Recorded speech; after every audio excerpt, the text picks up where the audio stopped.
Witam wszystkich ponownie. Dzisiaj zrobimy pyszny obiad. Pieczoną, faszerowaną paprykę. Idealne danie na jesień.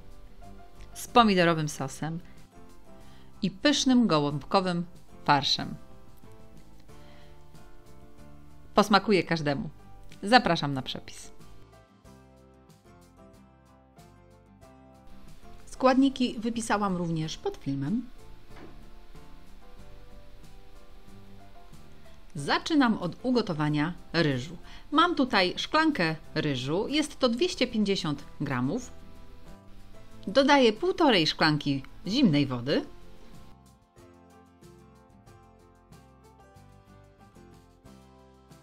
Solę odrobinę, około pół łyżeczki i gotuję na małym ogniu, aż wchłonie mi całą wodę.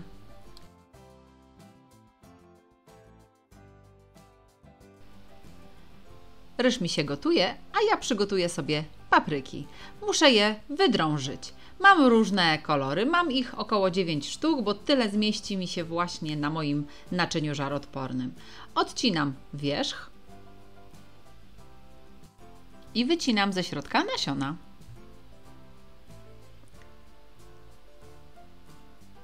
Tak robię z każdą kolejną papryką. Farszu starczy mi mniej więcej na około 9 papryk.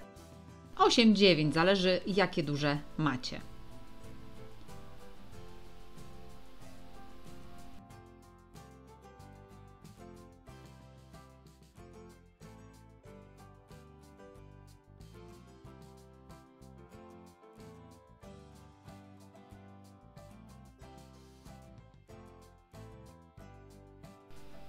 Ryż gotuje mi się już chwilę.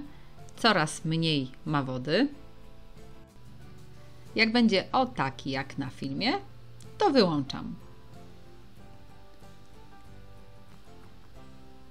I nakrywam pokrywką. Odstawiam go na chwilę. Teraz pomidor. Ja mam ogromny pomidor malinowy, dlatego użyję tylko jednego. Jeśli macie mniejsze pomidory, to dajcie 2. Jeśli nie ma na nie sezonu w tej chwili, jak robicie te danie, to możecie użyć jedną puszkę pomidorów. Ja obieram sobie pomidora ze skórki, ponieważ on jest bardzo dojrzały i łatwo się to robi. I pokroję go sobie w kostkę.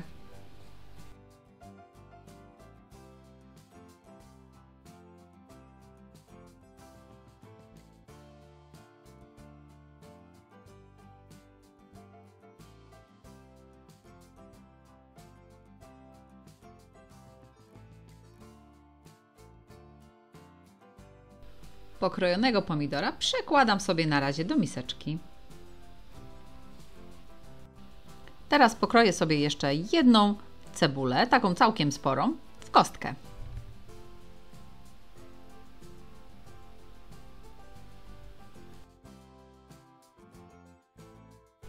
Na patelnię dam odrobinę oleju i podsmażę pokrojoną w kostkę cebulkę.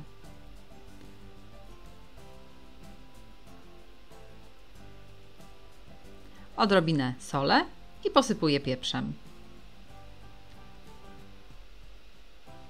Jak cebulka mi się zeszkli, to dodaję do niej 2 ząbki czosnku. Jak macie mniejsze, mogą być 3. Przesmażam dosłownie chwilę i dodaję mielone mięso.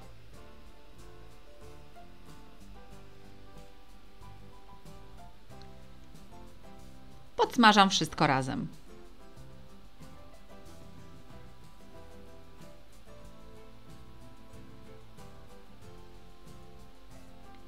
Mięso doprawiam solą, pieprzem, słodką mieloną papryką, odrobiną chili i oregano. Oczywiście później jeszcze będziemy próbować do smaku. Smażę, aż mięso nie będzie surowe.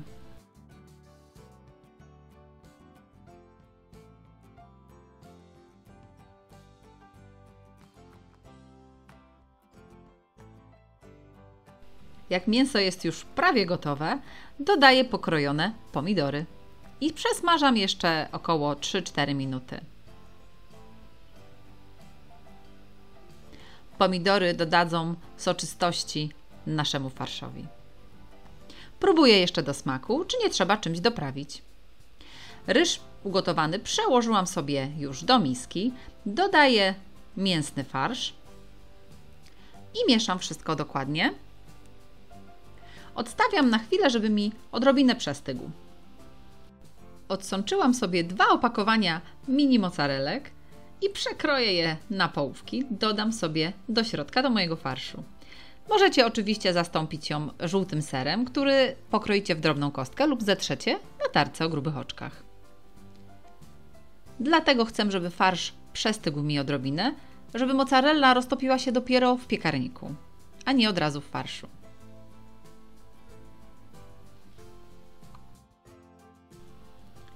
Jak farsz jest już tylko ciepły, dorzucam mozzarellę i mieszam. Koniecznie przed faszerowaniem spróbujcie jeszcze farszu, czy nie trzeba go doprawić. Każdą paprykę nadziewamy farszem.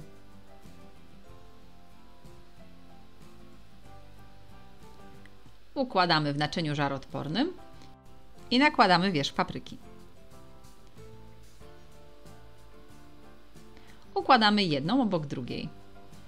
Naczynia żaroodpornego niczym nie smarowałam, nie ma takiej potrzeby.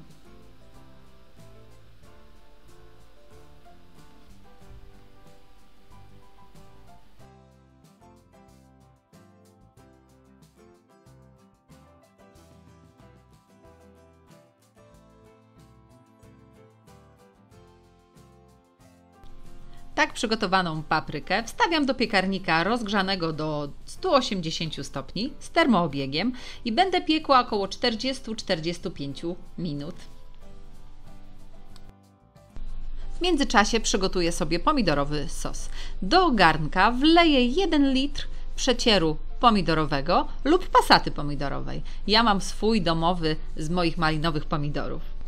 Do przecieru dodaję śmietankę. Możecie dodać kremówkę 30 lub trochę chudszą, homogenizowaną 12. Ona również się nie zważy. Tej śmietanki około 100 ml. Sos doprawiamy solą i pieprzem. Dosyć porządnie.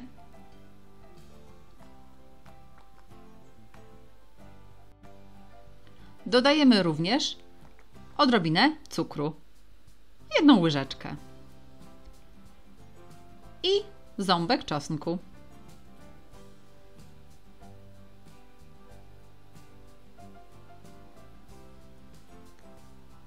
Mieszam wszystko i zagotowuję. Sos z pasaty czy domowego przecieru jest fajny, gęsty, nie trzeba go niczym zagęszczać. Możecie doprawić do smaku również wegetą, na przykład domową. Dodać 1 lub 2 łyżeczki. Będzie pięknie pachnieć suszonymi warzywami. Taka wegeta jest bardzo prosta do zrobienia i przepis na nią znajdziecie również na moim kanale. Jak sos się zagotuje, to będzie gotowy.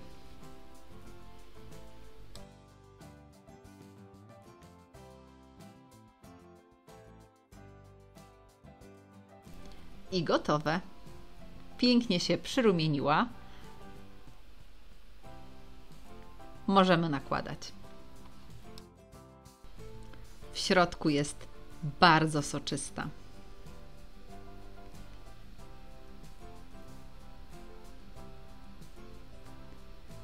I serek się roztopił. Jeśli podobał się Wam mój przepis, próbujcie zrobić taką w domu. Koniecznie piszcie w komentarzach, czy Wam smakowało. Dajcie łapkę w górę i naciśnijcie subskrybuj, żeby być na bieżąco z moimi przepisami. Po więcej pomysłów zapraszam Was również na moją stronę swojskiejedzonko.com oraz na moje playlisty na YouTube. Do usłyszenia!